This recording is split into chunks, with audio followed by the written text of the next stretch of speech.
All right, and so, and lastly, I mean, this concept of mining bitcoins. Hmm. My understanding is that there is an algorithm that progressively gets more difficult to, I guess, to complete.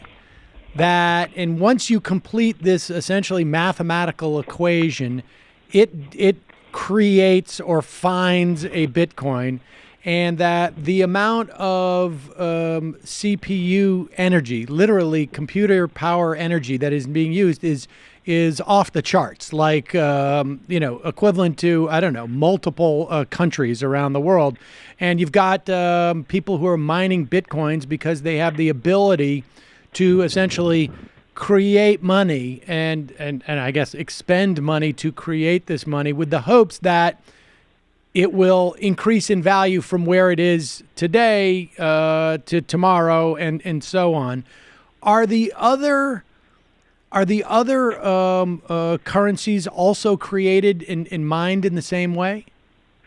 Um, some of them are just sort of spun off of existing other, like these ICOs I've been talking about, like Banana Coin. You don't actually mine that. That just gets issued. They issue a finite number of them by a company, and you can buy them or not buy them.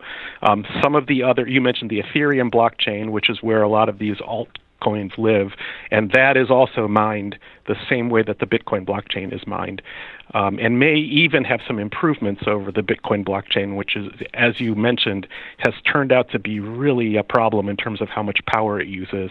And of course, it just keeps going up and up and up. In the early days, you could sit at home and mine Bitcoin, and people who did this, right, might have 10 and 20 and 100 Bitcoin simply from mining it on their own home computer, fast home computer, right? But today there are these giant mines in China using huge amounts of energy that might spit out 1 Bitcoin every month or two or something, right? It's just an enormous change in the amount of energy. And just as a side note, that's interesting. What you mostly use for these are these processors called graphic processing units, GPUs, which were developed to run games on, to power the video needs of advanced computer games. And the market for these has been taken over by Bitcoin users, and so game players are starting to complain that they can no longer afford to buy monitors to play their games on, because as fast as they can build these things with more and more power, they just get swallowed up by these Wow. Bitcoin mines.